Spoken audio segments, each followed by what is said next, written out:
There's a lot of people. That's great. Thank you very much. Thank you very much. That's a big group of people. And this is on fast notice, too. Thank you.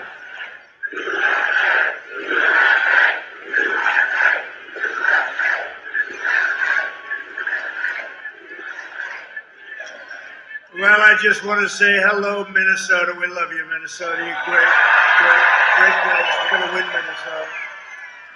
We're going to win Minnesota because they did nothing for Minnesota except close up that beautiful iron ore territory. They closed it up with a pen. Do you remember that one day you didn't have your jobs? Then I came along and I opened it up. So that's pretty good.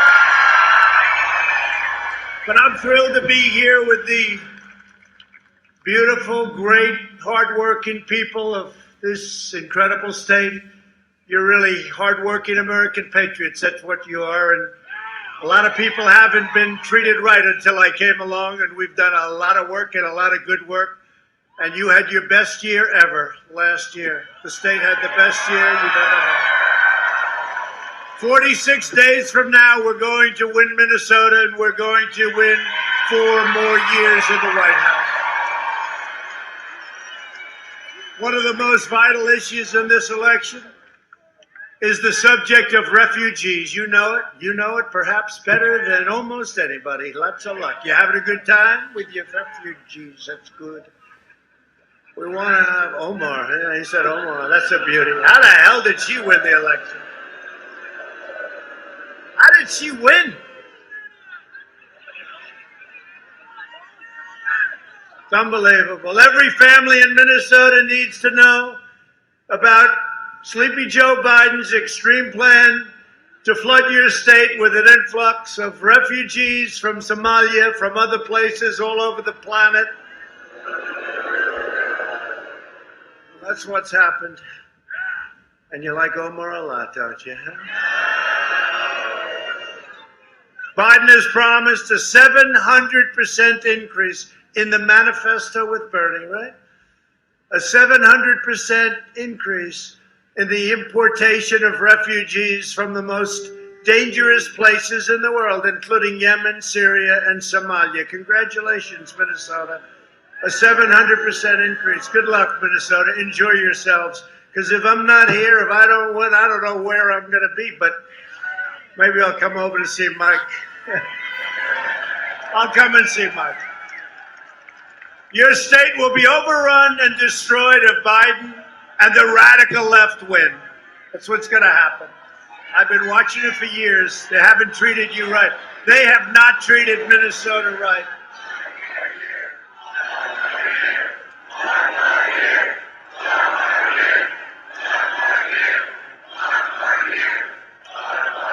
Thank you. I'll tell you, these hangers are great. Remember this, it's a friendly protest. Please remember, this is not a rally. You're not allowed to have political rallies of any kind. You're not allowed to go to church. You're not allowed to do anything. The only thing you're allowed to do is run wild through the streets, burn down storefronts, blow up stores and kill people, because that's considered a protest, and that they allow you to have. You don't have to wear masks at protests. So I said, you know, we can't have a rally. The most we can have is 10 people. But why don't we just go at a protest? Because this is a protest.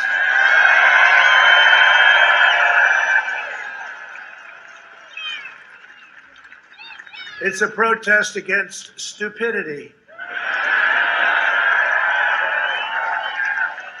And speaking about stupidity, Sleepy Joe will turn Minnesota into a refugee camp. Think of it, 700% increase. So you're not happy now? Look at that guy over there. He's not too thrilled when he hears this. 700% increase is what they have in the manifesto. Now, maybe they don't honor it, but I would say they'll go substantially higher than that number. Biden will overwhelm your children's schools, overcrowd their classrooms, and inundate your hospitals. That's what'll happen. Biden has even pledged to terminate our travel ban, jihadist regions. They've already been doing that to you, haven't they? Opening the floodgates to radical Islamic terrorists. My administration's keeping terrorists, extremists, and criminals the hell out of our country. We don't want them. We don't want them. We got enough of them.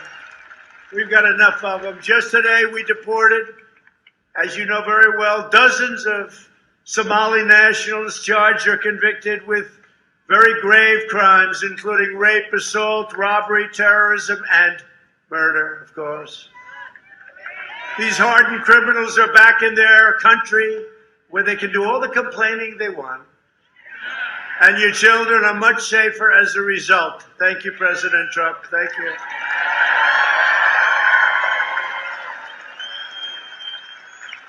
If it were up to Biden, and it's not, it's the people that surround him. They are seriously radical left Democrats, and they're very dangerous, and the offenders are very dangerous, and they'd be running all over your state only by voting for me. Are you going to save, and I hate to say this, I did it with your iron ore, I did it with some other things, and I'll do it for you again. I'll do it for you again, but if you vote for me, I'm the difference and I'm the wall. You know the wall that we're building on the southern border? I'm your wall between the American dream and chaos. Joe Biden is wholly owned and controlled by the left-wing mob. He has no clue where he is. This is not a sharp guy. Years ago, I said to a certain senator who I was very friendly with, a Democrat, who's the dumbest senator? Who's the smartest senator? He gave me a name for the smartest. I said, who's the dumbest? Oh, Joe Biden. You didn't know that? That was 25 years ago. That was in prime time. This is no longer prime time for Sleepy Joe. And they do disinformation. They make things up and they make commercials. They make things up. I've never seen anything like it. Everything they make up. First of all, I'm the one protecting your Social Security. They say Trump. Remember 4 years ago, they used to say, oh, Trump will get rid of Social. I have protected your Social Security. They're going to destroy your Social Security. Another thing, Big Ten football. Did I do a good job? Your team better do well. You're on the spot. They better do well. Are they going to do well this year? I think so, right? But I brought it back, but I saw an ad. You know why I did it, actually? It sort of energized me. Sleepy Joe did an ad that I was against football, that I was against Big Ten football. Give me a break. I was against. When I saw the ad, I said, what's the problem with Big Ten football? They said, they're not going to open. Why? And they say, you know, some stupid reason. I said, these are strong, young people. They're going to do great. Let's get going. I called the commissioner, Kevin, good guy.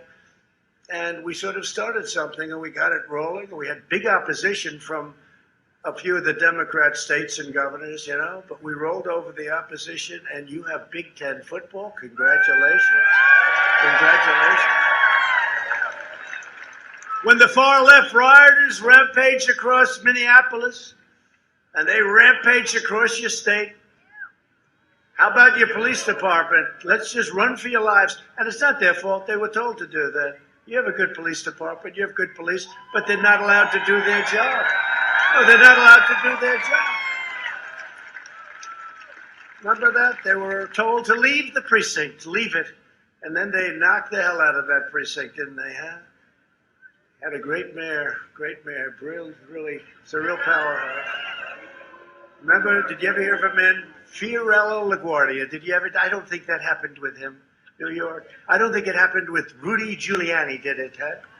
What a great job Rudy did. You realize, you know, Rudy's just now really being appreciated. People forgot how good he was as a mayor. He was a great mayor. Joe Biden called the peaceful protesters. He said these are peaceful protesters, as opposed to sending in the National Guard. They didn't want the National Guard. Joe Biden said you shouldn't send the National Guard. And this went on day after day after day. I pushed, and I got it approved. The National Guard went in. It ended within, what do you say, half hour? It was about a half an hour. You wouldn't have Minneapolis. You better remember this when you go and vote, and your voting starts at 3. You'd be saying, do you remember when we had a city called Minneapolis? Do you remember? It used to be over there. It's all ashes now. That place was coming down. You didn't have anything. But wasn't that a beautiful sight? Look, all of a sudden, you saw one guy in a black uniform. then another, then another, on the street. Remember that street? Loaded up with CNN reporters. Remember Ali Velshi? Shaved head, nice hair, shaved head. Some people say I should do that. Shave the head, just give it up. Can't do it. No, we polled it. I'd go down about 22 points. We polled it. They want to poll everything nowadays. I don't believe in polls. They poll everything. But Ali Velshi, I don't know anything about the guy, but I know he was standing there. This is really quite a good scene. It's a friendly protest. Everyone's acting, and behind him, the entire city was burning. It was like it's one of the great pictures of all time. The entire city was burning down. That was your city. And it's a shame it took so long, but the governor finally did it, at least, and if you take a look at Portland, the governor can't quite do it. She can't get there. I speak to her all the time. Come on, governor. I can straighten out Portland. Give me less than an hour. Just let us have it for, because we have to the state has to ask for it. They have to request. It's a shame. It's such a shame. But in your case, we went, and all of a sudden, that was going to be a bad night too, right? Remember that? About 7 o'clock? Then they see this guy walk out with about a $250,000 outfit on. That's because it had more computers and this and that. Got the tear gas deal. He's got the whole deal. Pepper spray. Got everything. The finest outfit you can buy. Believe me, we just paid for them, and they're very expensive. So we see one, the helmet. How about the helmet with the goggles? And you can see at night. You can see at day. You can see whenever the hell you want. So there's one. I said, oh, that's only one guy. Then you said another 3, then 4. Then you see another 10. They were just getting out of the buses, coming from very friendly territory. And then you have a line, and they were very tight together. There was no social distancing at all, which we're going to have to speak to them about that. No, they were touching. It's true, they were touching, right? So you had the first line, then you had the second line, then you had a third line, then you had and then they said, march.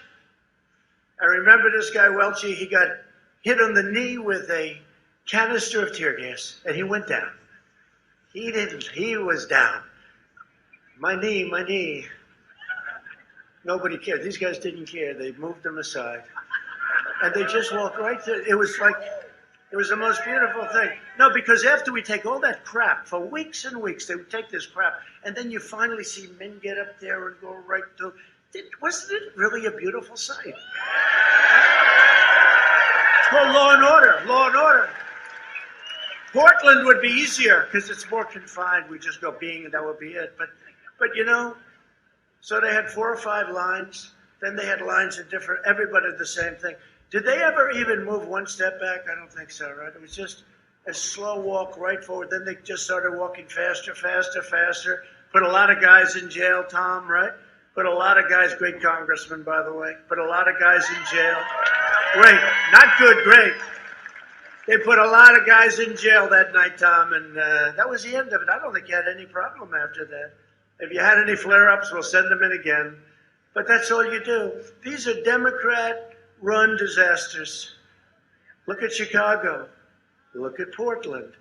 Look at you with Minneapolis. These are disasters. By the way, are they still trying to get rid of your police force in Minneapolis? That's what I heard. See, they never learn. They never learn. They don't. Look at that lumber. You got a lot of people here.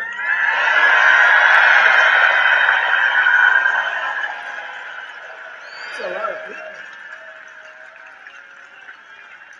I actually like these. We have the arenas. We've always filled them up. It's been great. And the arenas are good, but usually you have to travel like 45 minutes. This thing, you have a hangar. The plane becomes your backstop, right? It's like your curtain. It's a curtain. You get a free curtain. We're outside, which actually makes people happy. And it even makes the people that sometimes not everybody here likes happy, because outside is better. It's better. And we're rounding the turn on COVID, by the way. Our vaccines are coming. A lot of things are happening. We're rounding the turn. We've done a great job. We've done a phenomenal job. We don't get credit for that, but we'll discuss that in a minute. But when you look at it, our country is amazing. It's an amazing country. We love this country, and we're not going to let radical left socialists / communists take over our country. Okay? You know, they use the word socialist, and socialists aren't great, but communists are a hell of a lot worse, and that's where it would be headed. And we're standing in the way of them, this group of people. But you have a lot of groups of people just like this. Every place we go. Last night, you know where we were. You saw that. It was all over the place, right? That's a big state. That's a great state. And then I see the fake polls, you know. I just saw a poll here, Minnesota, and down 9. I don't think so. I mean, I just don't think so. No, they said, I don't think so, right? I don't think so. It's the craziest thing I've ever seen. This is the craziest thing I've seen.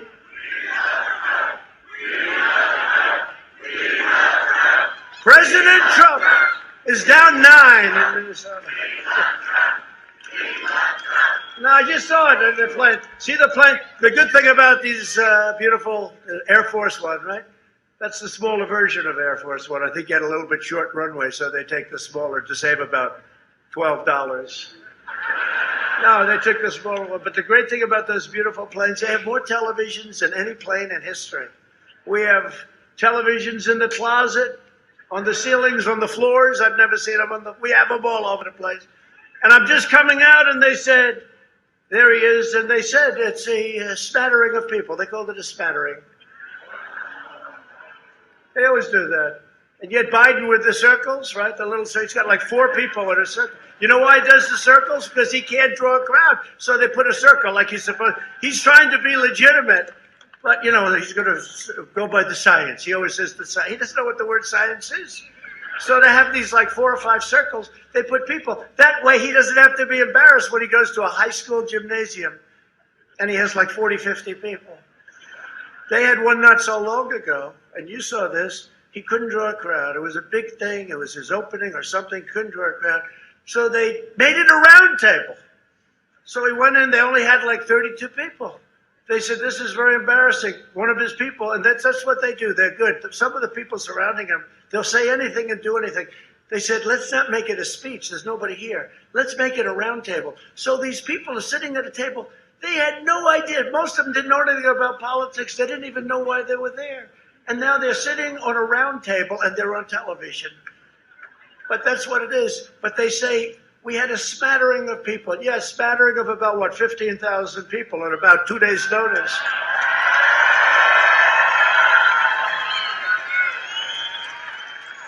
And this doesn't include the 10,000 people, Mike, that they turned away. I hate that they turned them away. You know, you think with an airport, you wouldn't have to turn anybody away, but they have a certain amount, and then sometimes you have Democrats running an airport, and they don't like all these people here. That's true. They don't like it. But if it were up to Biden, your state would be in ruins. And, you know, just take a look at what they've done. And I'm going to hit it hard. You know, they make phony commercials about me, and it gives me the right, like, how about the worst one of all, worst I've ever seen, standing on a grave of a fallen soldier. And then they had some guy, a source said, there's no source, the source doesn't exist. They make it up. And then they take it, it's called disinformation. You're not supposed to do that. And I'm not even sure if he knows. He's too weak to understand, and he's too weak to control his people. But it allows me to say whatever I want about this guy. And the truth is, he's not fit to be your president. He's not mentally fit. If Biden's elected, extremists like Representative Ilhan Omar, whatever happened to her? You had a great writer who has just made a living off writing about her, and she's done so many criminal acts. Isn't it damn disgraceful that she gets away with it? And I have to say to myself, I say, how the hell does she get away with that?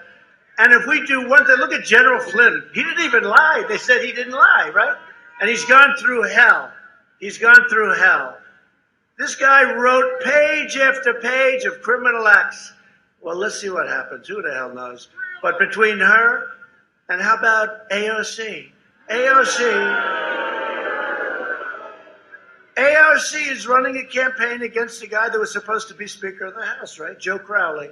I knew him a little bit. I asked him once, I said, are you campaigning against this maniac? He said, no, she's just a young girl, no problem.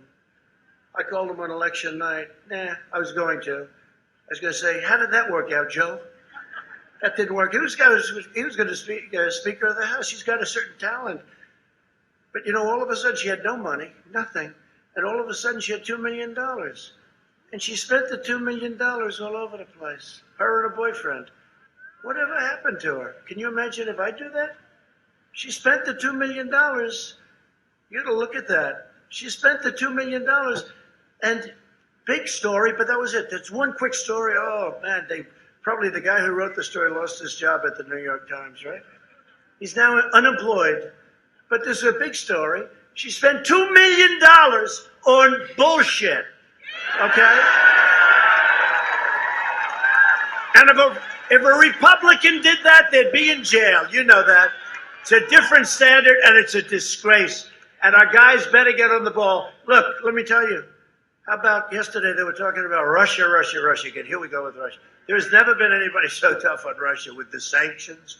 Remember Obama would send pillows. I said tank busters right to Ukraine. I'm the one that exposed the pipeline with Germany. Germany pays them billions and billions of dollars, and then we're supposed to protect Germany from Russia. I said, how does that work? How does that work? You're spending billions of dollars for energy to Russia. It's all okay. I'm the one that exposed it. What I've done, hey, they don't want me to go. But if you look, they don't want me to win. Russia doesn't want. Maybe North Korea does, because I actually have a very good relationship with him.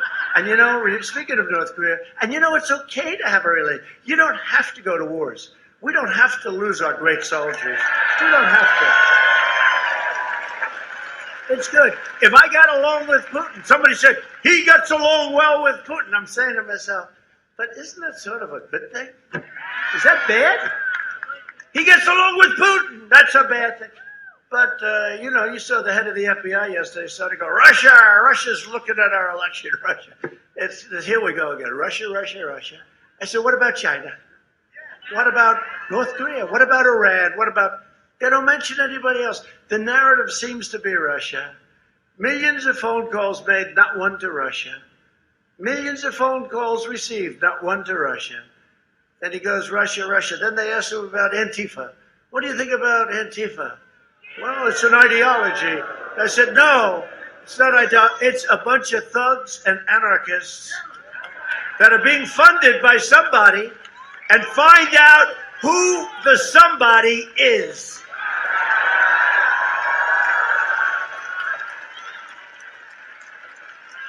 It's unbelievable, when you look at this stuff. But seriously, take a look at the AOC. I call it AOC plus 3. You know, her 3 people that she tells what to do.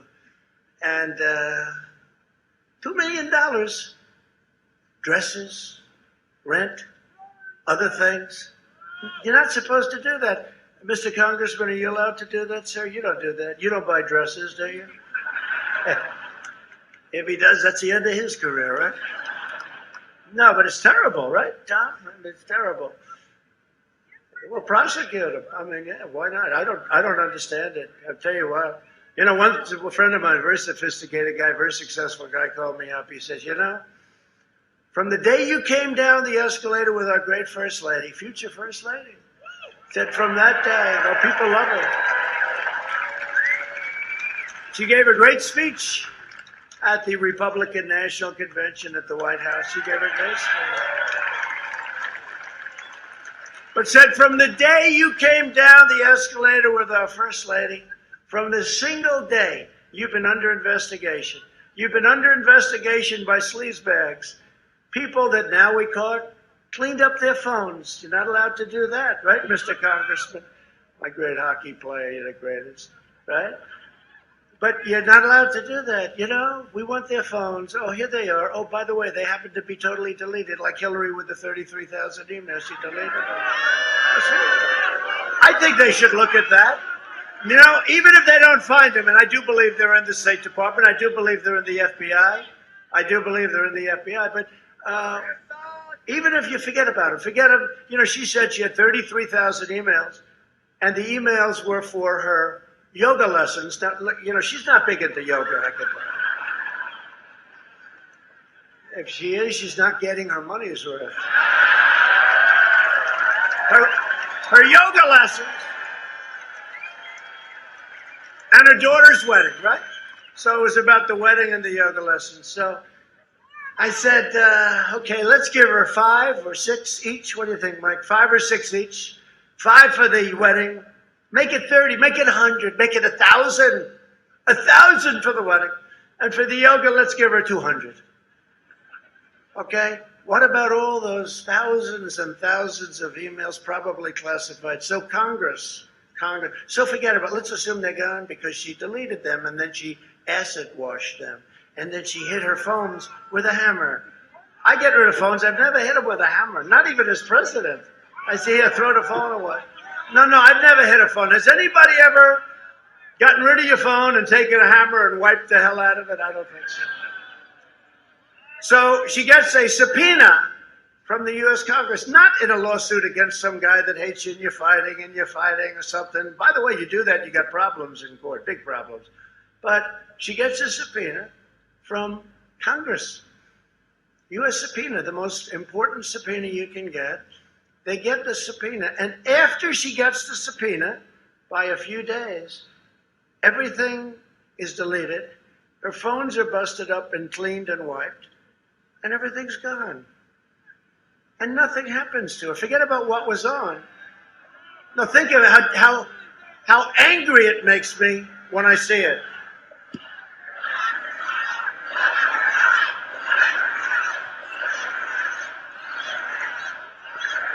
No, how angry. Could you imagine if I do that? It's a whole different ballgame. No, how angry it makes me when I see it. And, you know, we had an attorney general that didn't have a clue. That was my fault. I was loyal to somebody. He endorsed me early. You know why he endorsed me? Because I went to Mobile, Alabama. We had 55,000 people show up at a stadium. He said, I'd like to endorse you. Then after we won, he said, I'd love to be attorney general. I said, no, I don't think so. I mean, but after 4 or 5 times asking, I'm a loyal person. And I did it. The mistake sometimes you make is because of loyalty, but that's okay. But allowed her to get away with that is a disgrace. It's a disgrace. Maybe there's something they can do. So forget about looking for the emails, and they are available, and I guarantee they're in the State Department. I guarantee you they're in the State Department, that they ought to damn well find them. They're being protected in the State Department. But forget about that. Almost as good is the fact that you're not allowed to do what she did, and her lawyers should pay, Kendall should pay equal consequence. Equal. But that's the way it is, and but we are making a lot of progress if you see what's going on. You know, I said to myself, I'm going to stay uninvolved. I don't have to. Chief law enforcement officer, can you believe it? But I think it's better if I stay uninvolved, and I have stayed uninvolved, and we do have an excellent attorney general, Bill Barr. And I'll be honest, he's a smart guy. I think he's getting tougher and tougher and tougher every day. I think he's not going to put up with this stuff. I don't think, and you know, he's got a lot of people that are deep staters, whatever you want to call them, and they fight him at every turn. They fight him, but he's getting tougher and tougher. I watched over the last 3 days. I'm saying, wow, that's sort of what we're all waiting for, right? But she deletes her emails. AOC gets rid of $2 million. $2 million, gets rid of it. Nothing happens. Nothing happens. And then she goes around and calls us all like, what the hell are we? And she controls Nancy Pelosi. Actually, Nancy Pelosi would love to get rid of her, I think, you know, because Pelosi. How about Pelosi? How about that? How about Pelosi? Pelosi goes out and says, you know, I think I have my hair done. So she goes out and she goes into this beauty parlor. I told the story in Wisconsin last night. By the way, we had a great crowd in Wisconsin. You know, you have a feeling about places. You know, the problem with Minnesota is that I think since 1972, this hasn't been won by a Republican. So, you know, you're a little behind the 8 ball when you hear that, right? I mean, I can understand. And Wisconsin rarely, but I won Wisconsin, unlike Minnesota. Thank you very much. Thank you very much, Tom. Thank you. Now, unlike Minnesota, but it's my fault. So I had one speech left. It started at 1 in the morning. I went to Michigan. We won Michigan. That was another one. Great state. We brought back so many auto companies into Michigan. We brought them back. But I had one. They had one. It was already voting day. It was election day because by the time I got there, it was just scheduled. Had I made that one damn stop to your state, we would have won Minnesota. I lost by, what, a half a point? Half a point! But I get off the plane and they said, he's in Minnesota, he's down 9. The recent poll, down 9.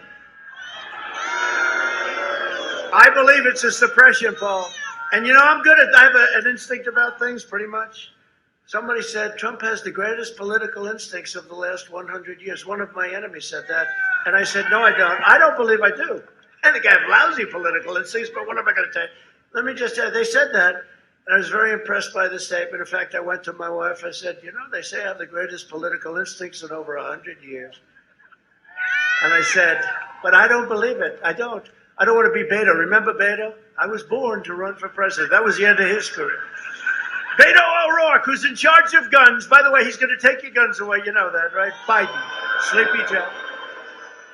Sleepy Joe's going to take your guns away. Remember Beto on the cover of a really crummy magazine? I won't mention the name. They had a lot of bad magazines out there. The good news is most of them are dying, if not all of them. But Beto O'Rourke, he did the story, and, you know, he was going to defeat Ted Cruz. He was going to do all these things. Ted beat him, and I helped a lot, too. I was with Ted all the way, and I think Ted's appreciated it. But here, I even said, I'm putting Ted Cruz as one of the people for the Supreme Court, right? And you know why I did it? You know why I did it? Because I wanted to make sure that I had somebody on the list. We have about 45 unbelievable people. Unbelievable, the smartest, the best, the absolute creme de la creme, right? The best minds in the country, conservative. They believe in the Constitution, okay? You know, little things like that. But I said, you know, I have to have somebody that we're going to make sure we get approved. And the only one I could think of is Ted, because he's going to get 50 Republican votes and he's going to get 50 Democrat votes. He'll do anything to get him out of the Senate. But I joke when I say that to Ted. But I say it all the time. Ted's the only man I know can get 100 votes from the Senate.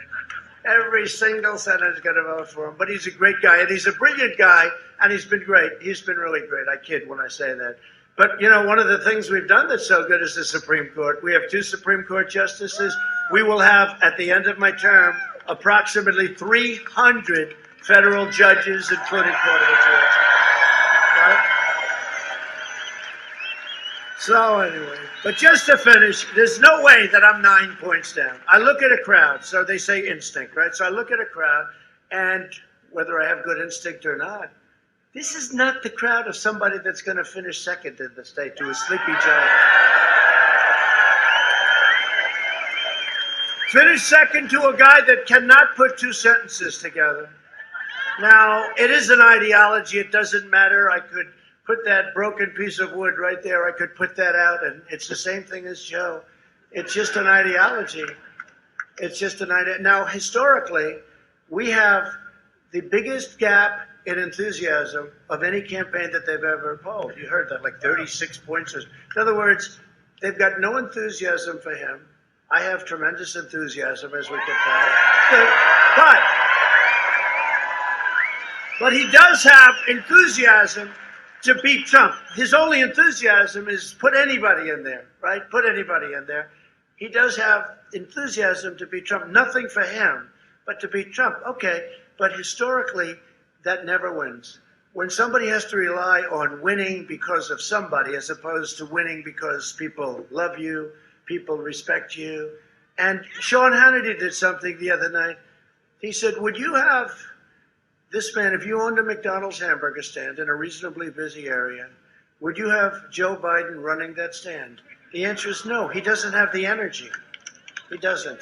So he can't run the country. No, seriously, I thought it was good. I never thought of it. You wouldn't have him running your business. You wouldn't have him running a McDonald's. I have to say, or a Wendy's. I have a friend, he owns Wendy's. He always gets it. Can't you ever mention Wendy's? Okay, Wendy's. But, you know, you wouldn't do it because he couldn't do it. And yet he's running for the presidency. He's got no energy. I made a comment that somebody had low energy. That was the end of his political career. But Joe's energy is far lower. It's far lower. No, it's far lower than Jeb. Jeb was on the low side, but Joe is like, he's off the scale, right? Joe's got nothing going. Today, Biden delivered remarks, barely, to a union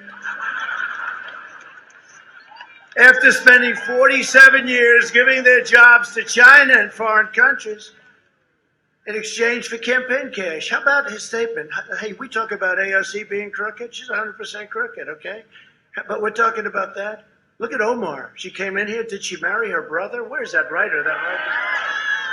That writer should be given the Pulitzer Prize. He never will be.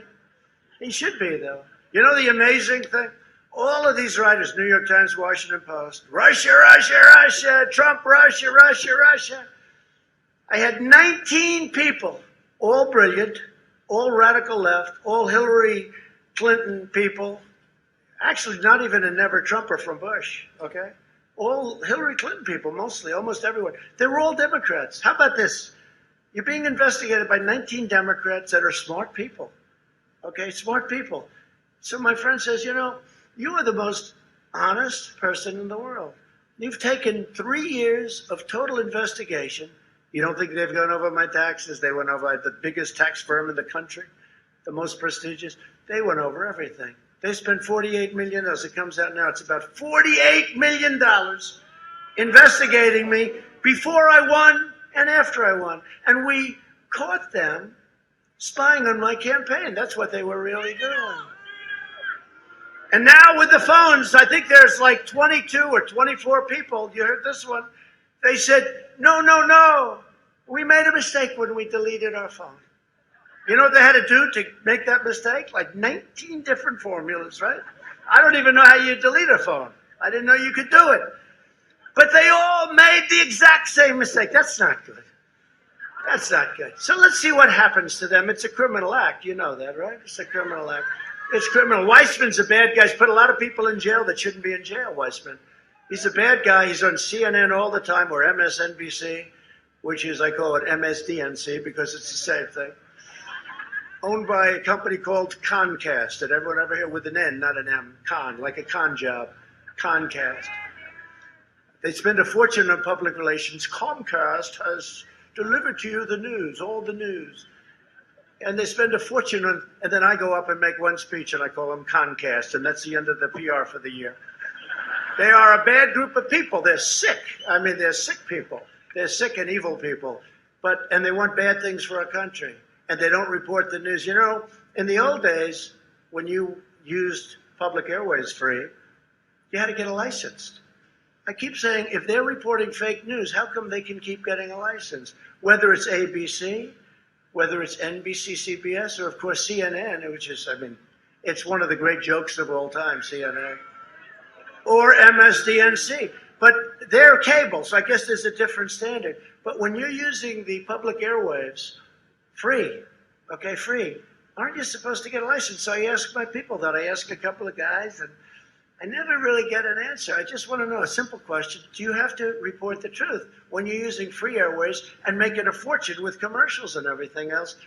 And I never get the right answer because there are people down deep. It's crazy. But we're getting down to all of it. A lot of progress has been made. I think you're starting to see it. We're trying to beat a terrible group of deep state people. You know, I came to Washington. Think of it. Think of it. I came to Washington. And I had 24 years of people putting people in office. And then you can probably add another 4 to that and another 4 to that. I had many, many years, decades of people putting it. So I came, never been to Washington, I guess 17 times. I never stayed over, right? Never slept over. I was there 17 times. I tell the story. I was in Washington in my entire life, D.C., 17 times, never slept over, ever, not once. And all of a sudden, I'm riding down Pennsylvania Avenue, and I'm with a beautiful woman on my right named Melania. Think of this. And I had about 400 motorcycles in front of me. And we're in a cavalcade of about 128 cars, most of them having about 15 submachine guns inside. There's more firepower in this guy. But we're riding down the beautiful Pennsylvania Avenue. And I look outside at those police. I love our police. We got to do that police. But I had everything. I had police. I had military. I had soldiers. I had everything you could possibly have. You never saw so much power and strength and beauty, the beauty, and they were so proud. They're all saluting. They're so proud. They're happy to have gotten rid of that crowd that was there before us. They're proud. They're great. The police. You know, every single police force, I think, endorsed me. I got the one yesterday from Chicago. That's not easy. Chicago endorsed me. New York's finest endorsed me. Florida. Ohio. Everybody. I don't know that he's gotten one vote. That he says he can't mention the words law and order. But I'm driving down the street, and I look at my wife. I say, "Do you believe it? I'm the president of the United States." That's the good thing. But can you believe it? And then I get to the most beautiful house in the world. I can have Mar-a-Lago and all of them, but I'll tell you, the White House is still the White House, no matter how you do it. I get to this gorgeous, beautiful place, and I'm up at the incredible suite level, and there's Abraham Lincoln's suite. It's called the Lincoln bedroom. Remember, Clinton used to lease it out to people for money. They never changed, do they? Remember when Barbara Streisand, she's another beauty, by the way. But remember, Barbara Streisand used to stay in that suite, but which was the only problem I had with it. But tell me, no, but I do like her voice. I do. I really do. Some of them I don't like even their voices. But she used to stay there, and I'm standing in the Lincoln bedroom, the history, the whole thing, the bed, the desk, the Gettysburg Address, the beautiful 7 years ago, this beautiful Gettysburg Address. He wrote it there, and also on his carriage ride up to Gettysburg. He delivered the Gettysburg Address, and they say the only one that got worse press than I did was Abraham Lincoln. Did anyone ever hear that? And I said, no way they got worse. Maybe he got bad, but no way he gets worse. Now people are starting to say, it's probably true. I think you got the worst. Now they used to say, no, Newt Gingrich, great guy. He said, nope, Abraham Lincoln got the worst press. They were worse to him than anybody. He was a very depressed person. His wife was very depressed.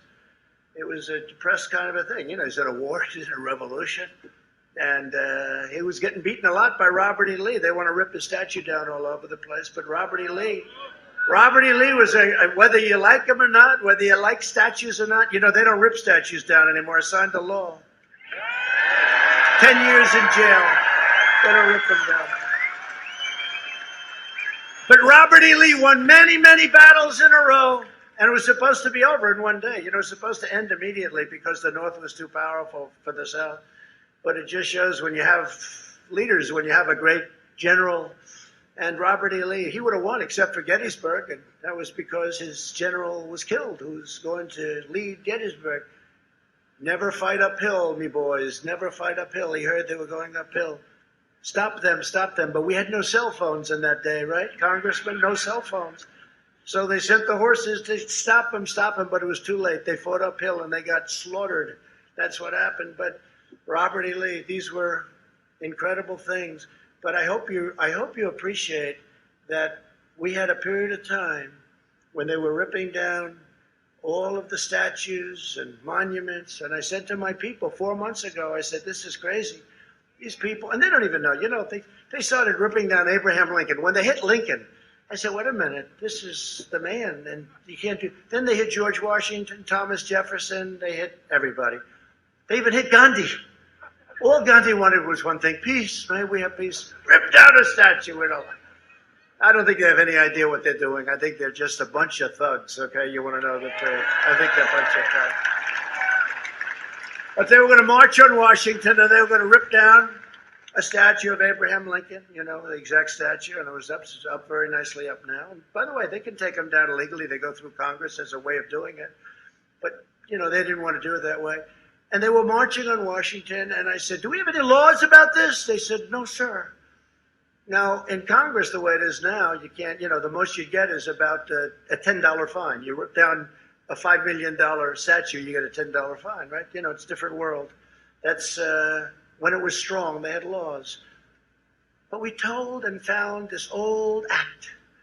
And the old act said, if you rip down a monument or a statue, you get 10 years in prison. They call it prison, not jail, which sounds even worse.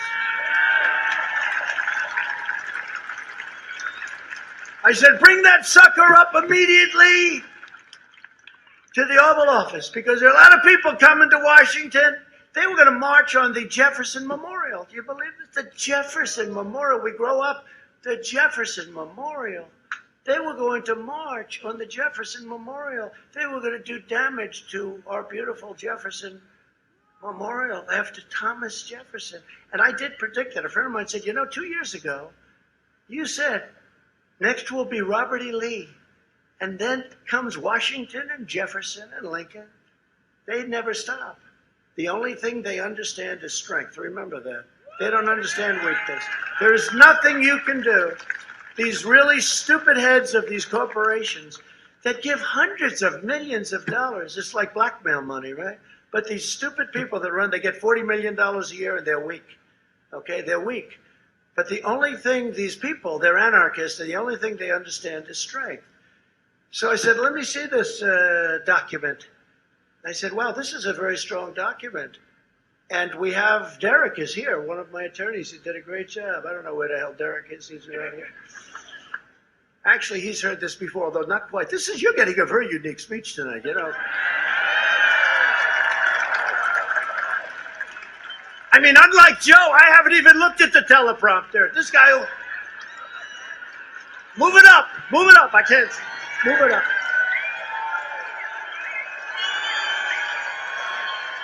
I haven't looked at it. The poor teleprompter guy is sitting there, what do we do? We're on line 2 of the teleprompter. He said, what do we do? No, unlike Joe, I have not looked at the teleprompter. Oh, that poor Joe. You know what's the worst part about him looking at the teleprompter? The worst part is that means that the fake news media is giving him the questions. Right? Like Donna Brazile, who was brilliantly hired by Fox. Fox has changed a little bit. Ladies and gentlemen, Donna Brazile, who was fired by CNN because she cheated and she gave crooked Hillary the questions to the debate. How would you like to be me? They give her questions to the debate. And I still won the debate, and she had all the questions. How do you do that? Donna Brazile is, ladies and gentlemen, she's going to work for Fox. Oh, that's great. That's a big difference. Big difference between 4 years ago and now. A lot of things have changed. But I'll tell you what's changed is the fact that we have more enthusiasm now than we did 4 years ago. It's amazing, right? But just to get back to the other, so I signed that wonderful executive order instituting this really tough law. And it says 10 years. It doesn't say, you know, you get 10 years, but you can take it down to 3 weeks. It says 10 years. So these guys had just gotten there. I had a news conference because I had to let them know about it, right? We've got many people in jail right now that from before, nobody even talked about taking statues down. No, but I looked at the Andrew Jackson, right, with the ropes. And I'll tell you, the police did a great job. And Mark Meadows did a great job. He said, charge. They charged, and they took these guys out. And they were fairly tough, but the police were much tougher. DC police, they did a great job. They were watching, and they weren't able to do anything. Mark Meadows said, charge. It was like from 200 years ago. It was crazy. They charged, and they beat the hell out of these guys. Or you wouldn't have that great statue on the horse of a great general. He was a great general, and he was a very good president, at least a good president. But he was a great general. The Battle of New Orleans, right?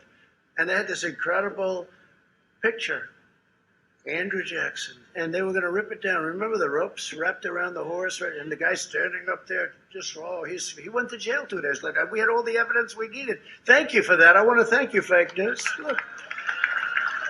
We called the fake news. We said, can we have that, please? When they said no, we just said, we'll take it off TiVo. That's okay. Don't worry about it. One of the greatest inventions in history, TiVo, better than television, because television is useless without it. So we signed it. And all of a sudden, these same guys that were watching, they left. Nobody showed up the next day. They were going to have 25,000 people. They had 24 people. 5 of them were brought to prison, okay? And the next day they said, well, we're going to save it for Saturday night. And Saturday night, nobody showed up.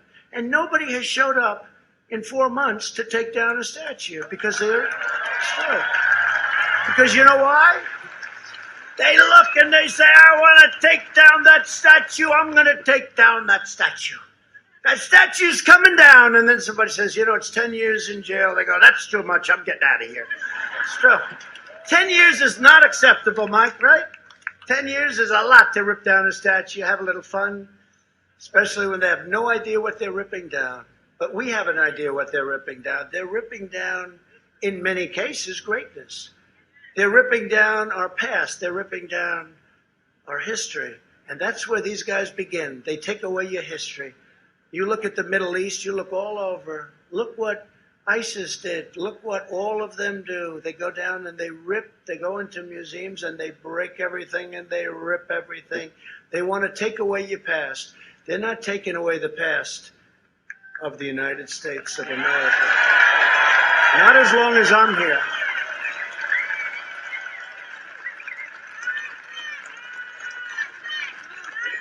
What do you want me to go back on teleprompter, anybody? No. Okay, here's a question.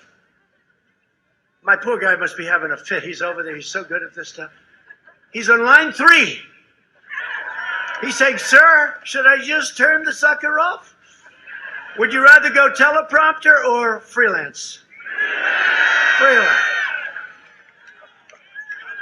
Isn't it nice when you have the option because you have this and you have the option to go out? See, Joe doesn't have the option. He doesn't have the option. But if Biden wins, China wins, and it's very simple. It's very simple. By contrast, I rescued the Minnesota Iron Range. You know, I did that. Just so you know, Biden, I call him Biden. It's too long to say Obama and Biden, so I just call him Biden. Because I don't care about, everyone said, oh no, he's in trouble. Obama's now campaigning. Hey, he campaigned last time harder than Hillary. I said, no, I want him to campaign because he brings out the base. He brings out our base. And I'm only here because of him and Joe. If they were a good president and vice president, I wouldn't be here. I had a very good life before. I'm doing this because they did such a crummy job.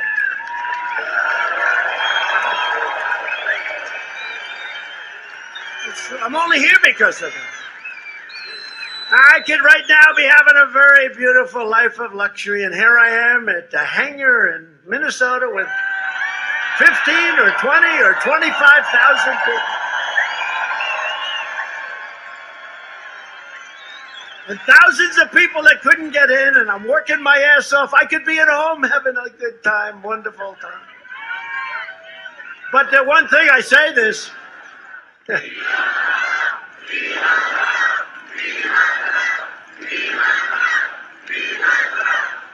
I say this, look, I could be home.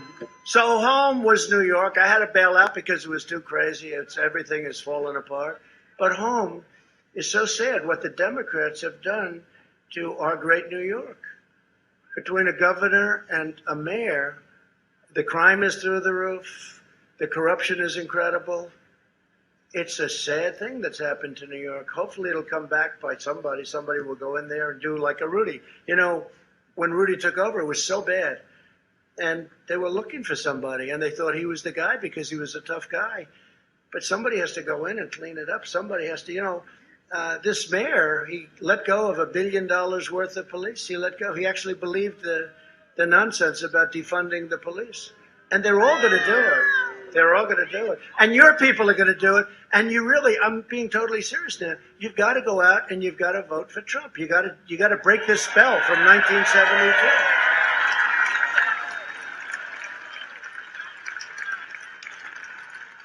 I mean, you saw Kenosha. What we did for other places. You saw the Kenosha, and that was gone.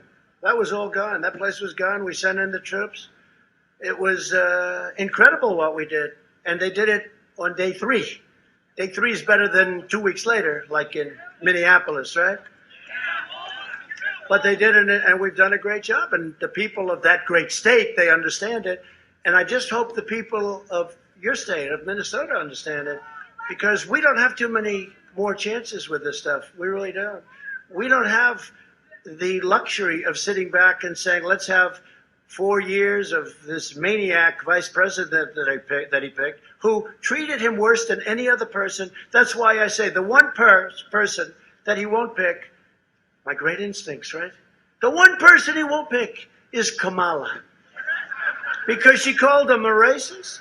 She tried to Me Too him. You know, he was Me Too'd. I've just been Me Too'd, darling. What does that mean? But they tried to Me Too him. And she was the one that brought it up. Remember Tara? She was the one that brought it up. And then he goes, ladies and gentlemen, I'd like to pick, wait a minute, let me get her name here. How do you pronounce it? It's with a comma, like a comma, right? Like a comma. Remember, he couldn't pronounce her name. He was saying her name wrong, and she tried to interrupt him. No, my name's Kamala, like comma. I remember that, like a comma, right? H1N1, that's right, Joe. Remember that, Joe? H1N1. And how bad did he do in that, though? How about that? How bad did he do? So, no, but think of it. He's out there now today. It was pathetic. By the way, did you see the Anderson Cooper thing last night? You have to watch. I don't want to watch, but I have an obligation. You know, I'm competing against somebody. You don't want to compete and say, I'm not going to watch my competition. Who wouldn't?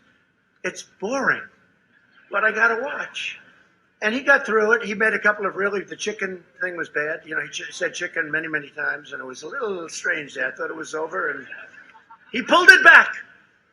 He was able to pull it back, but Anderson is, and he interviewed me. He's tough. You know, he can be tough. Nothing against him. He can be very tough. But last night, he was in rare form. He was, thank you very much for being here, Mr. Vice President. Are you enjoying the run? And compare that with my shot, where they asked me about doing ABC with George Stephanopoulos. I mean, I think it was great. I think it worked out great. I call it, you know what I call it? Debate prep.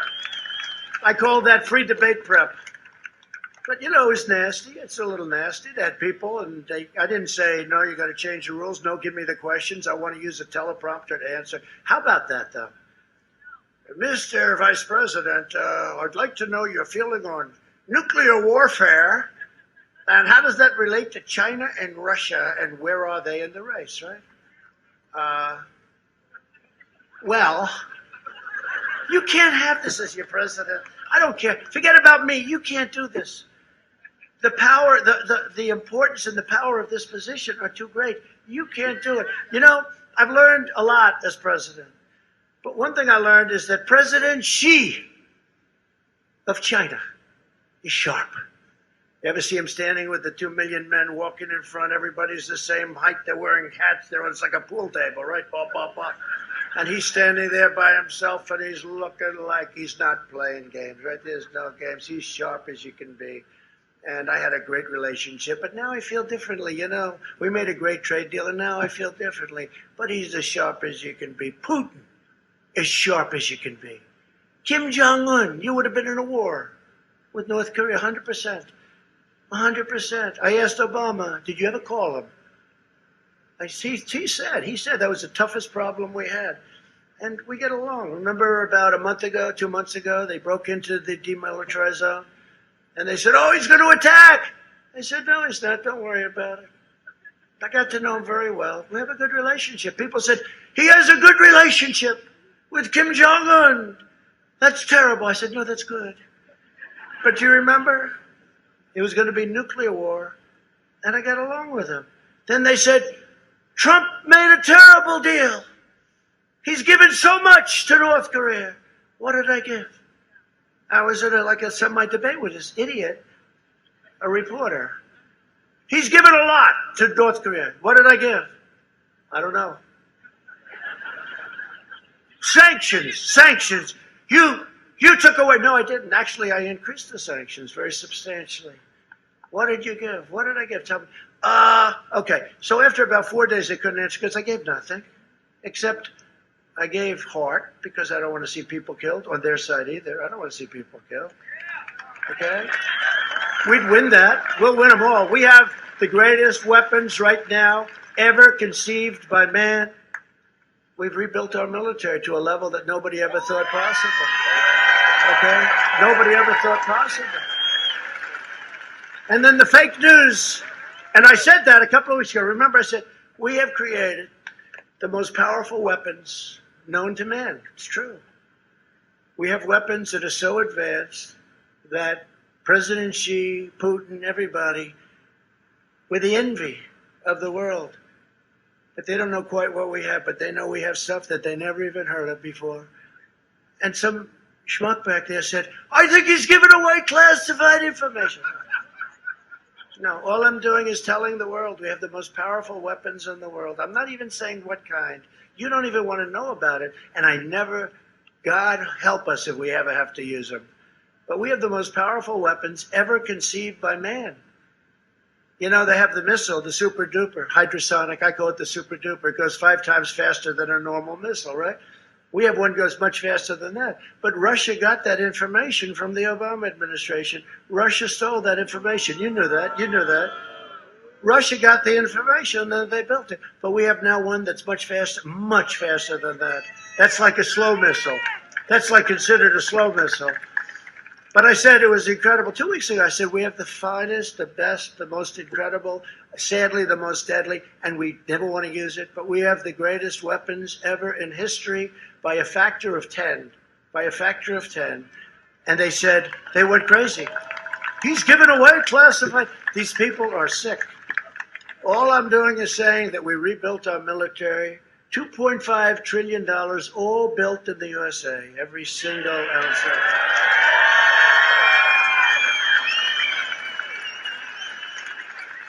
We have fighter jets, F-35, that are so good you can't see it. And I went to see the program, and I met some of the pilots, and these guys are better looking than Tom Cruise. They're tougher, they're stronger, they're bigger, they're more powerful, they're smarter. And I like Tom Cruise, by the way, because, I mean, you can't get much better than Top Gun, right? Great movie, right? You can't get better. I like Tom Cruise. But these guys are better looking than Tom. They got the crew cut, they got the crap under their eyes, they got the whole deal. They're smart as hell. So I said, so Captain, let me ask you, how good is the F-35? Real good, sir. Best plane we've ever had. Oh, great. I said, how do you compare that with what Russia has? Well, ours is better for a specific reason, sir. You can't see it. What does that mean? Well, when we fight, they cannot see us, sir. We are so stealth. Now, that doesn't mean in 3 years that it won't be obsolete, because that's what happens. That's the problem with that business. You come up with a new computer, and 2 weeks later, it's obsolete. That's why I always like real estate, you know? You have a piece of real estate. But no, it's true. I wouldn't be good in that business. You gotta work, and then you start in the next one because the last one is gone. That's why I always talk about walls and wheels, right? When the Democrats were saying, walls are old-fashioned. Well, they're right about that. But they work. Remember that? All we had to go through in Congress? And that wall's going up. Think of that. We're building 10 miles a week, 10 miles a week of the top. All. And our numbers on the border are the best they've ever been. The best they've ever been.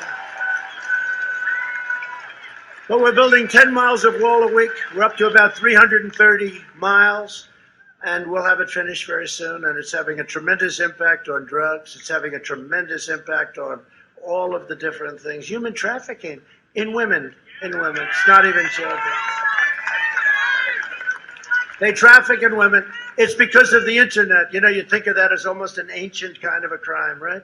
But it's not. It's a very modern crime, and it's an unbelievably profitable crime. They traffic in women, a little bit children, but mostly women, where they'll put 3 or 4 women in the back in the trunk of a car, and they'll go through the border. They can't do it anymore, and we're catching them. We have people that do nothing but look for the traffickers. To me, the traffickers are the biggest scum in the world. And thank heavens for ICE, and thank heavens for Border Patrol, because these people do a job that you don't want. I know Mike doesn't want it. You wouldn't even be good at it, Mike. He'll do a commercial about it. That's what he'll be. Does he have the longest commercials in history? I say Mike Lindell. I say Mike, the Pillow Man. I say Mike is the single greatest purchaser of commercials in history. I want him to buy my commercials. I say, you know, we spent $20 million. I saw like 2 commercials. He spends $2 and he's got the whole day on Fox. I said, let Mike buy our commercials, will you? I don't know what the hell you do, but whatever it is, you better tell me the secret. Greatest purchaser of commercials. But we have done some job with that. And the traffickers, the drugs are way down. Now we got upset with the pandemic. But I watched Biden today talking about if only Trump moved 1 week sooner. 1 week. So let's go. Ready? So, you know, he was against the ban, right? Because he didn't think we had a problem. So he was against the ban. He didn't know that China was heavily infected. He doesn't even know what China is, in my opinion. But he was against the ban. These guys write stuff out for him, and he tries to read it. Doesn't do well with it. So he was against it. But now his new thing is, if only I moved 1 week earlier. But I was earlier than everybody, if you think about it. I had nice guy, Dr. Fauci. I had another nice guy, a lot of doctors. They were all telling me, no, you don't have to do that, right? Tom knows that very well. You don't have to do that, sir. You don't have to do that. You don't have to do that at all. And, you know, one of those things, I was very early, and I banned, and everybody admits that had I not banned highly infected Wuhan province, right? Highly infected, we would have had hundreds of thousands of more deaths. And then you had the chart. I put it up yesterday. I'm doing these news conferences. We're finally getting the word across that we did a great job, but I'm doing news conferences now every day. You know, even if they last I call them the highly rated news conferences. And I go before these crazy people they're screaming at, screaming like maniacs, It's not the way they treat Sleepy Joe. He'd melt. If they ever did a number on, this guy would be there. He'd be laying on the floor crying, get me out of here, darling. Where's my wife? Get me out of here, please, darling. They're so nasty to me today. What happened? We go through it every single day. But you think about it, and he said, if only Trump moved faster. But he's the one that 2 months later called me xenophobic, and he called me a racist because I was banning China, which was heavily infected. And then he said, don't ban Europe. Well, I looked at Italy, big problem. I love Italy. I love the people of Italy, but they were heavily infected. France, I looked at France. I looked at Spain. They even had spikes recently, did you see? And we're doing great. We're rounding it with or without, but we're going to have with. But, with is better. But with or without, we're rounding that corner. And we're rounding it fast. And they don't want to give us any credit because they want to keep this up till November 4th. And on November 4th, the press will probably say, let's say something stupid happened. The press will say, I got to admit, he did a damn good job. Right? No. And the other clown will be in office. We did a thing called price transparency. I signed it. It's effective as a very complicated. It's on your medical. And we did price transparency. It's the biggest thing. It's bigger than healthcare. Where do you see? Your prices, you can go now to hospitals. You can price operations. You can price everything. It's a massive thing. The man who did it, and I took a lot of heat. And I'm doing favored nations drugs, meaning whatever the lowest in the world is, we have to pay the same, That's the good news. The bad news is the drug companies, the doctors, everybody's angry at me. Actually, under price transparency, the good hospitals and the good doctors benefit tremendously. But the bad ones don't. And you have price transparency. And it goes into effect on January 1st. Could you imagine if this sleepy guy gets it and they say like February, March, April, something. They say, unbelievable what happened to prices. It's dropping like crazy. And they'll say, what a job he's doing as president, and I'm the one that signed it. I said, could you put it into effect? But statutorily, it has to mature. So the earliest I could get is January 1st. It's like crazy. Another one? I'll give you another one. So Air Force One, so that's the 757, but they have a 747, which is the big Air Force One. I think they just disrespected the people of Minnesota today. They gave us the little. No, actually, it's because of the runway. In fact, when we landed, you know what they said? They said, sir, we have a very short runway. Could you please hold on? I said, I trust these pilots. By the way, these pilots are the best pilots. When you fly the President of the United States, look at that, he's waving from the window. When you fly the President of the United States, you are the best flyer. They take the best Air Force guys. They take the best Marines in the helicopters, Marine One. But when you're flying these planes, you can land that sucker. You have no problem. There's no mishits. There's no, let's go around. I can't quite make it, sir. These guys are phenomenal. You got to see what they look like. You know, everyone's in perfect shape. I look at them, central casting, every one of them. They're great. Thank you, fellas. Thank you. But I'll tell you a little story. So Air Force One is a very old plane. It's beautiful, but it's an old 747, right? It's 31 years old. And other people didn't want to do it, but it was time to get a new one, right? It was time. You got to get a new plane. And actually, Air Force One, I'll give you a little secret, it's actually two planes, okay? They get two. It's a hell of a way to travel. You know, if one's not working perfect, you use the other one, okay? You know? But they get two. So Air Force One, they negotiated a price. And they had it down for $5.7 billion. Now, it sounds expensive and it's ridiculous, but that was done by the Obama administration, right? It was done by the Obama administration. And that's okay, but no administration, Obama, Bush, they didn't want to do it because it sounds luxury. But at some point, you got to buy a plane for the country. And these Arab countries would have their beautiful 747, 800s, 900s pour in, and they were gorgeous. And believe it or not, the new plane is a much bigger plane, much bigger wingspan. It's a much more beautiful plane. It's modern. You know, think of it, 31 years old. Air Force One is 31 years old. The main Air Force One, not this. There's a great plane, but the big one, 31 years old. So you're representing the country, but they didn't want to do it because it shows luxury. So I said, I get to the office. I said, whatever happened to Air Force One? How's it doing? Sir, we made a deal for a new one under the Obama administration. Oh, you did? Good. How much? $5.7 billion. I said, that's a lot of money, 5.7 for two planes, in all fairness. Now, it's very technical. It's very, you know, there's a lot of stuff. I won't talk about it because I don't want to give away any classified information. Just trust me, it's the most sophisticated sucker you've ever seen in your life, okay? Think of getting into a plane that costs $5.7 billion, right? But it's the most sophisticated, two planes. So I said, how much is it? 5.7. A general came in, an Air Force general, great guy, handsome guy. Well, we're all so good looking, these people. I said, so General, what are we paying? What's the price? Sir, it's $5.7 million and we're ready to go. Sir, could you sign it? It sounds like a lot of money to me, General. $5.7 million for two airplanes. Can't we get a better price? No, sir. This was negotiated by the Obama administration. The Obama administration. This was negotiated, sir, by Barack Hussein Obama. And I said, oh, that's good. Sounds very high. So here's what I'm going to do. Tell Boeing we're not taking the plane. We have no interest in it. It's too much. Hell yeah. Right? That's what I do. This is, by the way, this is one of many stories. Isn't this better than going and saying, I saved your iron range? And I said, but please remember I did this too. And I can do away with the stuff, but I did this too. I did this too. Please remember that because, you know, I have all this list of incredible things I've done for Minnesota. I won't even touch it because, frankly, I'm tired of repeating what I've done for all these different states. I mean, I did all this stuff and then I hear I'm 9 down. I don't believe it, by the way, suppression.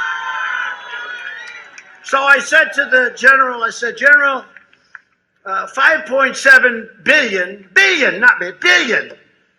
That sounds very high to me, General. I bought a lot of planes in my life and a lot of helicopters. I know a lot about it. How could it be 5? Sir, that's the best price they could get. We only have 1 day to do it. I said, cancel it, General. Cancel the order. It was signed, actually. Yes, sir. I said, you have the right to cancel. Yes, sir, I do. We negotiated a great deal. I said, oh, good. Cancel it. Yes, sir. I'm pleased to tell you something, sir. We have a breakup fee. We made a great deal, sir. I said, you did? Oh, you have a breakup fee. You mean you can't just cancel it for nothing? You'd cancel it. You don't have to pay a breakup fee. I know about breakup fees. No, sir, we have a breakup fee. Okay, how much is it? Sir, we can break it up for $250 million. I said, wait a minute.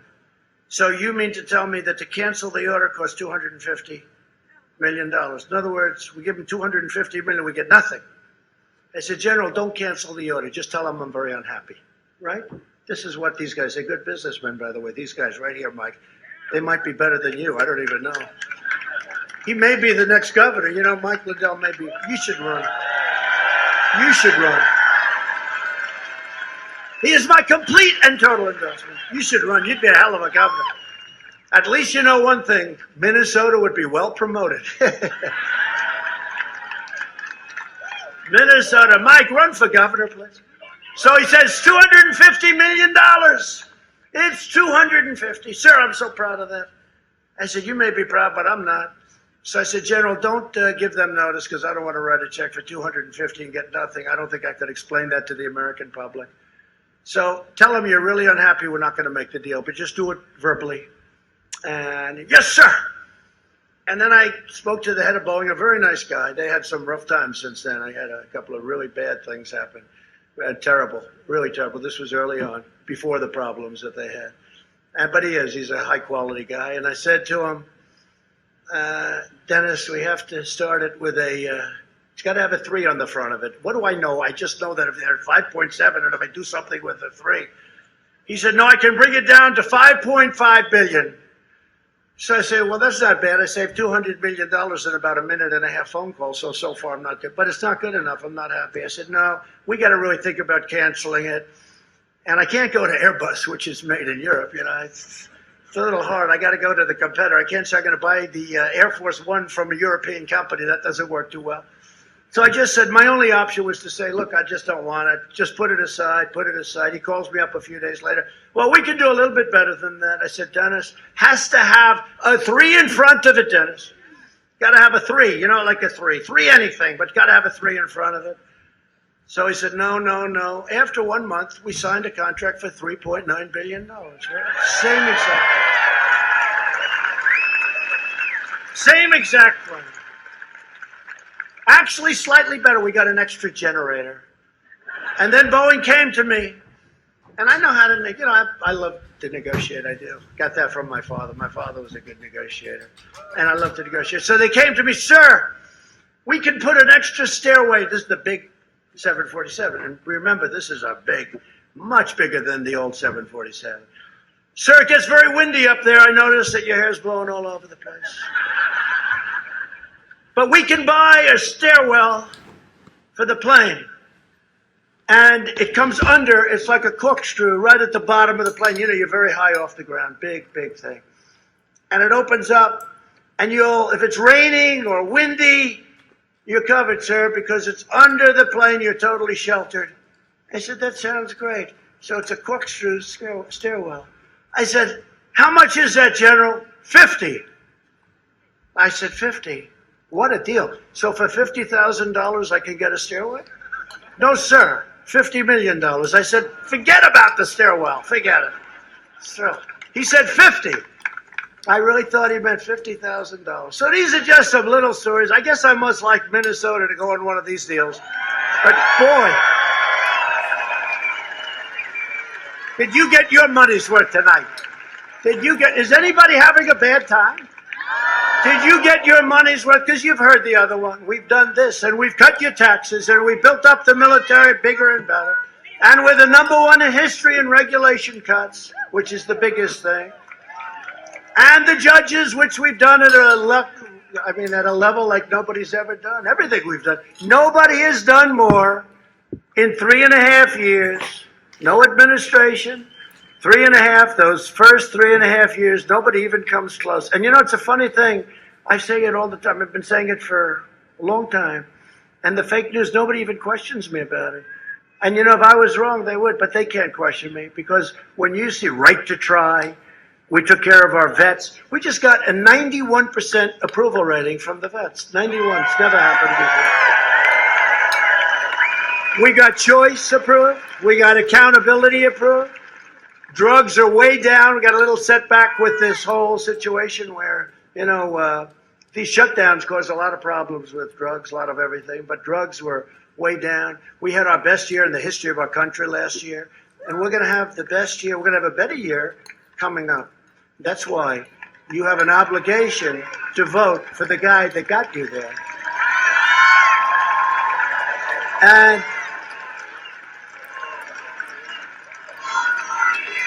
remember this, and I really appreciate this.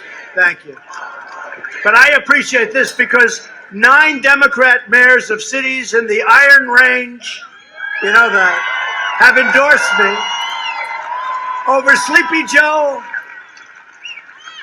What do you like better, Sleepy Joe or Slow Joe? What's better? Let's do a poll. We do a poll. We do a poll. I do free polls. You know, these polls are all, they charge you a fortune for this stuff. They interviewed 3 people, and, you know, then they charge you $1 million. We interviewed 233 people. I got thousands of people that listen to it free. What do you like better as a nickname, Slow Joe or Sleepy Joe? So let's go. Wait, Slow Joe first. Okay? So just scream if you like it. So you have a choice. Slow Joe, they're both very appropriate. Slow Joe or Sleepy Joe. Ready? Slow Joe. I think we're going to have a winner. Sleepy Joe.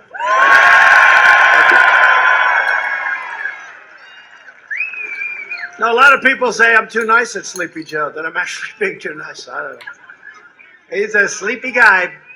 But Biden is going to shut down your iron range. Remember, it wasn't just the tariffs I put on your competitors that were dumping iron ore and steel and everything else in our country like it was garbage, okay? And it was garbage steel, too. It was all sand-based steel. Real crap.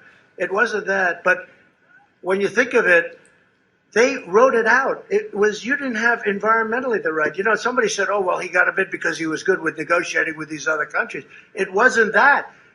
I opened it up. I signed an order. I signed an executive order because Obama took your iron range, and Biden took your iron range away. And I'll never forget the day I did it, and Tom was there, a man, I don't know who he is. He's probably in this massive audience. But he came up to me, and he was a rough guy, and he never cried in his life, including at childbirth. He didn't cry at childbirth. But he was crying, and he said, sir, you gave our life back to us because Obama took our heart out when he closed up the iron range. Said you gave our heart back. It's true. So I just want to thank those cities. I mean, you know, when a Democrat mayor, we have now a lot of them, now we have additional. So these are Democrat politicians, and they came to, they not came, they 2 weeks ago they endorsed us. And, you know, it's a great thing. We're finding that all over the country. Democrats for Trump. Politicians that got elected as Democrats. I don't think they changed their party affiliation, but they endorsed Trump. They're all in the Iron Range area. And Larry Cuffey is here. Larry Cuffey. Where's Larry? Where is he? Where? Larry, how are you? I really, why did you do that? Like, that's so nice. I appreciate it. Boy, are you good. I wish you had a mic. He said, because you're the best candidate we could ever, I love this guy. He said, you're the best candidate we could ever hope for. Larry. Thank you, Larry. That's beautiful. I appreciate it. We'll do a good job. We're not going to let you down. And they're doing a good job over there. They're digging, dig we must, right? It's all going because of me. That's cool, man. Thank you. That's cool. No, he signed an executive order shutting it down, just shutting it down. And I hear it's got the best iron ore anywhere in the world. That's what I hear. The quality is the best. And it's like an unlimited amount. You know, we're not talking about a little. This is a massive operation with thousands of people and everything else. And for me, it was very easy. Andrea Zoponstich. Where is she? Where's Andrea? Thank you very much. That's really nice. I'm glad that at least you got a good location, right? That's great. I appreciate it very much. You're all friends, I guess. Chris Vreeland. Where's Chris? Chris Vreeland. Chris? Where's Chris? The mayor. Thank you, Chris. Thank you, Chris. Thank you very much. Kathy Brandow. Kathy Brandow. Thank you, Kathy. I hope you're having a good time tonight. We're not going to let you down. You know that. We're open. That sucker is open. We're not closing it. Well, think of this, though. If Biden gets in, it's closed. He said he's going to close it. How about this guy? No fracking. You're not going to frack on stage with all these crazy people, and they don't want any energy. You know, they think everything's going to run by wind, which costs you a fortune, about 20 times more than what we have, and doesn't work. But think of it, all of these people, and they say, what about fracking? Fracking is the modern technology. And so they all said, no, we're all against, everyone's against fracking. What about you? Yes, I'm against it too. Now he's against it for months. He gets it, now he's in favor of it. But he's sort of grandfathering it. You know, it's a very weak. Well, I'd like to grandfather fracking. If I'm a fracker, I don't want to be grandfather. I want to have it or not have it, right? He wants to grandfather fracking. Always go with their first statement, okay? So I was in Texas 2 weeks ago. We had crowds, Mike, we had crowds that went from the airplane to the well, to the drilling well, where we went to see a well. And we saved the industry because I got Russia and Saudi Arabia to cut back 10 million barrels.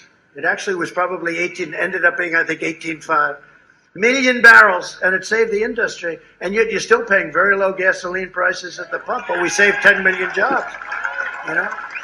But I'm in Texas, and let me tell you, Texas appreciated because that industry was in deep trouble because all of a sudden with the pandemic, there was no demand. There was nobody driving. There was no demand. Nobody ever saw anything like it. So I'm in Texas, and I said to the crowd, it was a great crowd, and we must have had 100,000 people on the road, on the highways and roadways waving, and they had the most beautiful Trump flags. I wanted to stop. Where did you buy that flag? The most beautiful flags of me and our great vice president. Is Mike Pence doing a good job, by the way? That's why he did such a great, he worked 29 hours a day. I mean, this guy works day and night. He worked not the 24, he worked 24 plus at least 5, okay? This man is a worker, and he's a wonderful human being. And when they try it, a guy like Biden that can't carry his jockstrap, when Biden goes, oh, they should have closed 1 week earlier. And here's a guy that said, I made a mistake when I banned China, that nothing's going to happen. It's so phony. This politics is a very phony business. I haven't been doing it long. I told one of the senators that came in, he came into my office, sir, I've been doing this for 30 years. I've won many elections. I've only lost twice in my life. I've been a senator for a long time. I know what I'm doing, sir. I said, yeah, and I've done it for 4 years, and I've only won 1 election. But it's for the President of the United States, remember? Remember when they said, I remember a certain man on television that didn't like me too much. He said, they put together the greatest field ever assembled. The Republicans, remember? 17 plus me. They put together the greatest field of talent ever assembled. I hear Trump wants to come in. Well, he's not going to do it, number one. Number two, if he does, he's just doing it for fun. And he'll be out by September, and then he'll go about leading his life. But he's not going to do it. But we don't really need him, because this is the greatest single assemblage of talent ever assembled for one party. The greatest talent he's ever seen. And then I did it. And just week after week, 1 out, 2 out, 3 out, 4 out. And then we've done changes. Oh, he said he can't do it because he doesn't have any experience. But I actually do on the other side. I contributed to politics. I always found it very interesting. So in a certain way, I had a lot of experience, probably. Maybe I had too much experience. That's why I can tell you about AOC. Check out the $2 million, please. Check it out. Check it out. Check out Omar. Check out Omar. Get to that great writer. He should get, so the New York Times won all these Pulitzer Prizes, right? I was going to tell you before. All these Pulitzer Prizes, these people, and they all got it wrong, right? They got, for Russia, Russia, Russia, we give the Pulitzer Prize. I won't use names. But we give the Pulitzer Prize to the New York Times. They got it wrong.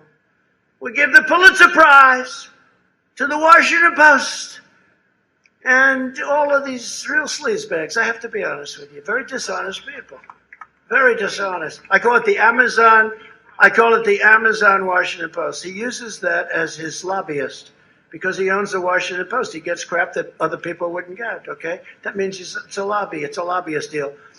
But they got the prize, right? They got the Pulitzer Prize. All the guys that got it right, that really got it right, they all got it wrong. Totally wrong. And they should return the Pulitzer Prize. And Pulitzer Association, the committee, should ask for those prizes back. They got it all wrong. They were 100% wrong. There was no collusion. They couldn't believe it. Remember the day when it was announced?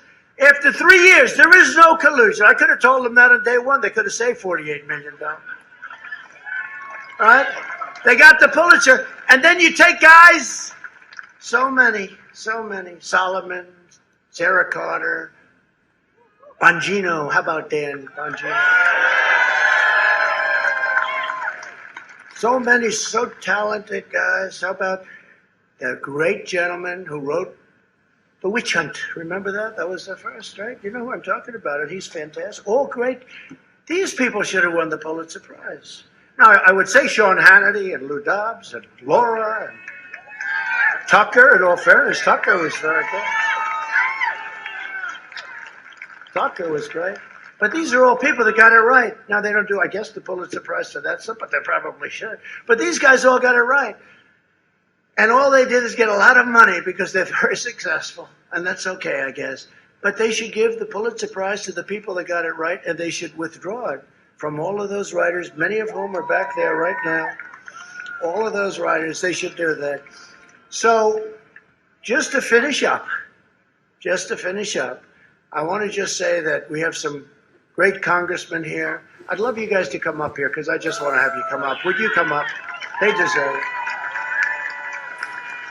Because, you know, I told them they're busy guys and they're big warriors and all that. And I told them, I'm going to introduce you right at the beginning. Be here and then you can get out of here. They've been waiting now for an hour and 20 minutes. Come on up. Just walk to the end. Shake their hand. Everybody sign a slip that you're voting for them, please. They've got no problem.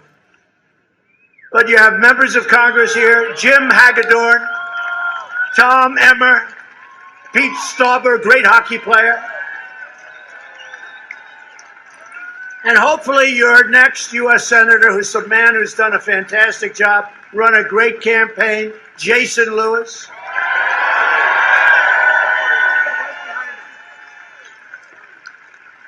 And a candidate for Congress, Michelle Fishbeck, who's supposed to be fantastic.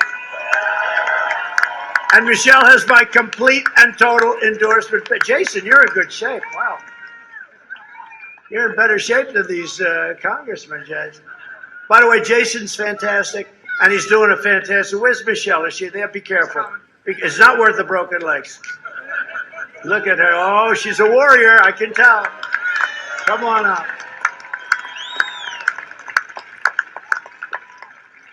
But thanks, Michelle. And they have my complete endorsement. They're great people. They love your state. They love our country. So just in conclusion, I want to say that over the next 4 years, we will make America into the manufacturing superpower of the world. And we will end our reliance on China once and for all. We will make our medical supplies right here in the United States.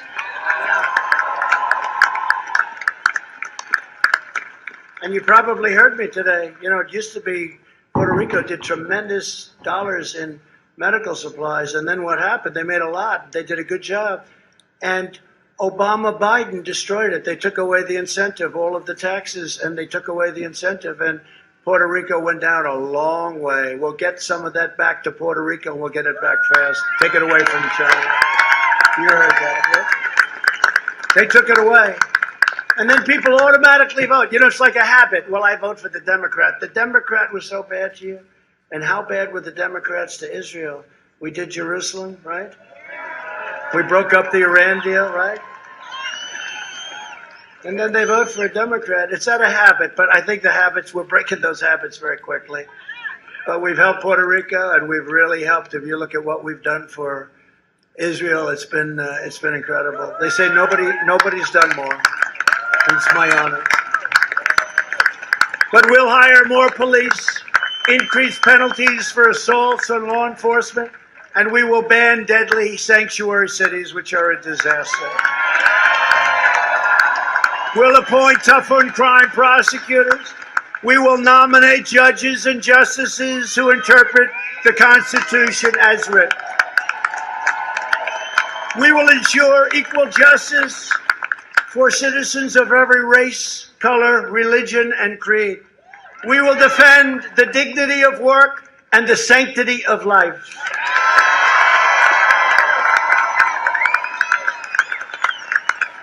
And that's why the Supreme Court is so important. The next president will get 1, 2, 3, or 4 Supreme Court justices. I had two. Many presidents have had none. They've had none because they're there for a long time.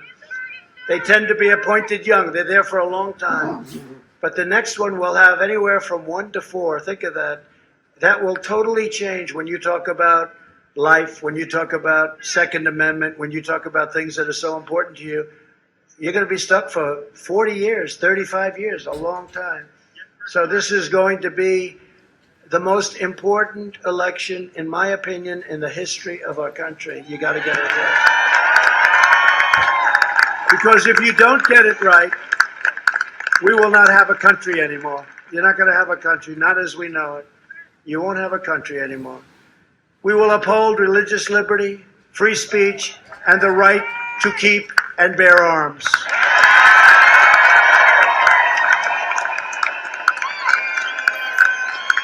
We will strike down terrorists who threaten our citizens, and we will keep America out of these ridiculous, horrible, endless foreign wars, countries you never heard of, coming home.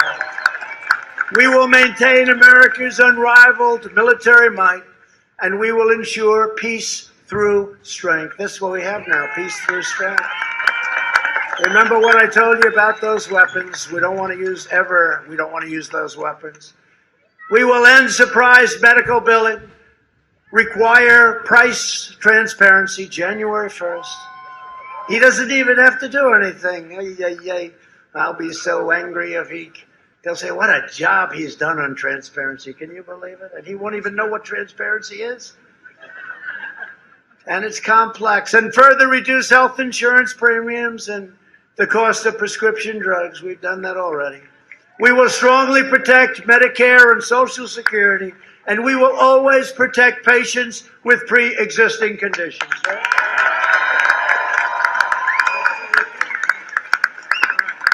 America will land the first woman on the moon, and the United States will be the first nation to land an astronaut on Mars.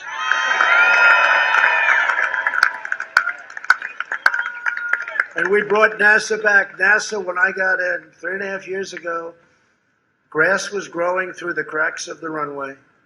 It was over. It was closed. It was nothing. Now it's the #1 space center in the entire world by a factor of 5. We will stop the radical indoctrination of our students and restore patriotic education to our schools. Big deal. We will teach our children to love our country, honor our history, and always respect our great American flag.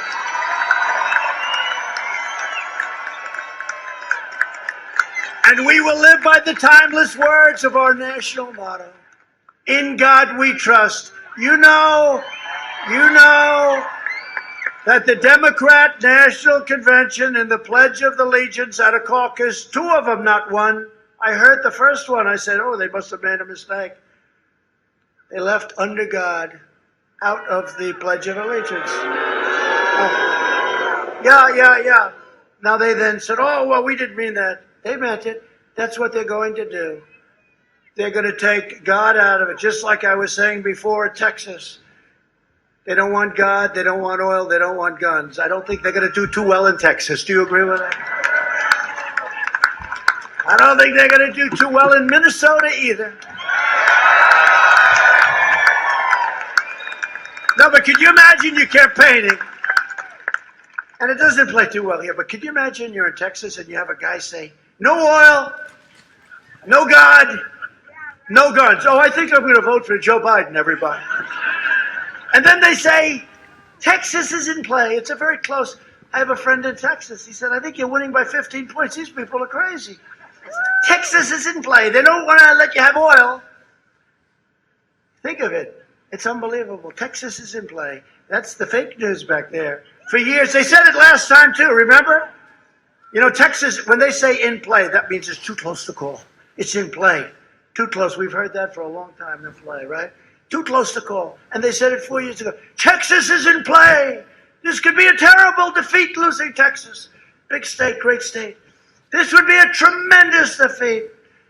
And they said it about Ohio, too. I think we won by like 9 points, right? They said Ohio is in play. Utah is in play. We won by a lot. Remember, we beat a guy named McMuffin. Remember the guy? He was going to take the state of Utah, and then he was going to be able to negotiate. But that didn't work out. He came in third. Even Hillary beat him. But they said, Texas is in play. And I'd go around telling my people, damn it, Texas is in play. How the hell? Every time I go there, I have 35,000 people at the stadium. How could it possibly be in play? They said it's in play. My people would say, I don't think so. And we had a big Texas rancher. He was on one of the shows. He goes like, he's wearing a big, beautiful hat. I wish I could wear those hats. It wouldn't work for me too well. I don't think it works for me, right? But it worked for him. And he said, I don't know too much about a lot, but I know one thing. Texas is not in play. And this guy is going to win Texas by a hell of a lot of votes. And that's what happened that night, the night of the election. The night of the election, they called the results. I've been listening for 6 months. Texas is so close, we can't even imagine it. It's so close. This is big. And they only called the election, you know, immediately if you win in a landslide. It's got to be, like, tremendous. And they said, Texas has closed its doors. Ladies and gentlemen, Donald Trump has won the state of Texas. They didn't even say the polls were closed. They forgot to say the polls were closed. I wanted to say, I said, how come I won? I called my people. How could I have won? It was so close. They called it before they even said the doors were closed. And I heard from the governor of Texas, great guy, Greg Abbott. He said, I said, how are we doing compared to 4 years ago? We did great 4 years ago. Big win. He said, sir, you're doing much better. But these guys keep saying it's in play. It's the same way that I'm down 9 points in Minnesota. If I lose Minnesota, Jason, I'm going to blame Jason if I lose. Boy, we almost had it last time, but we did the right thing. We went to Michigan. We won Michigan. First time in many, many years that Michigan was won. It's a great state. For years, you had a president who apologized for America. And now you have a president who is standing up for America and standing up for Minnesota.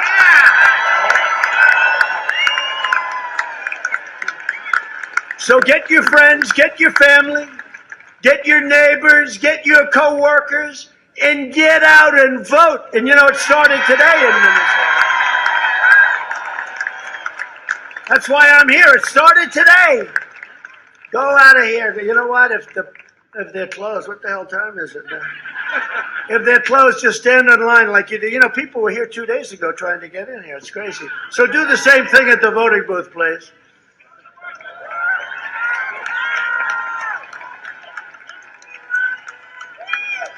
From St. Paul to St. Cloud, from Rochester to Duluth, and from Minneapolis, thank God we still have Minneapolis, to right here with all of you great people. This state was pioneered by men and women who braved the wilderness and the winters to build a better life for themselves and for their families. They were tough and they were strong. You have good genes, you know that, right? You have good genes. A lot of it's about the genes, isn't it? Don't you believe? The racehorse theory, you think was so different? You have good genes in Minnesota. They didn't have a lot of money. They didn't have a lot of luxury. But they had grit, they had faith, and they had each other. That's what you have now. You have each other. They were miners and lumberjacks, fishermen and farmers, shipbuilders and shopkeepers. But they all had one thing in common. They loved their families, they loved their countries, and they loved their God. God.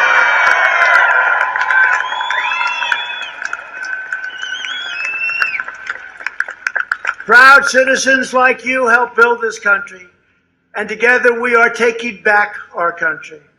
We are returning power to you, the American people.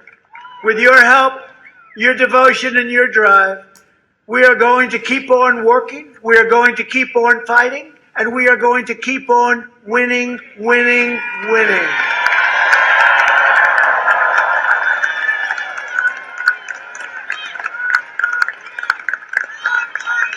And don't forget, you went through years where you weren't winning, right? Years and years. They closed down, even with Obama, he closed that iron. I think he just wanted to get even with you. I don't know. He wasn't good. Not a good.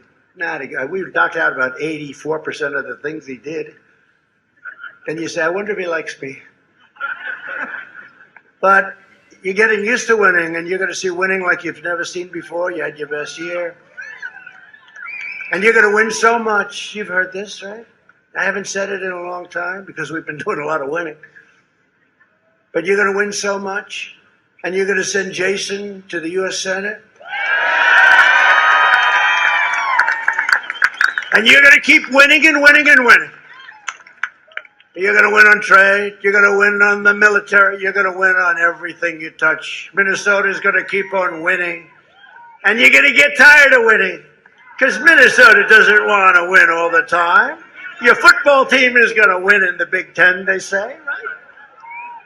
Now, we're going to keep on winning in Minnesota, and you're going to get so tired. You're going to say, Jason, please, Jason, go to the president. See him in the Oval Office. Stop him from winning. We're winning too much in Minnesota. We can't stand it, Jason. Please, Jason, stop him from winning so much for Minnesota. We can't take it. We're not used to it because we went through years and years and years where it was tough, right?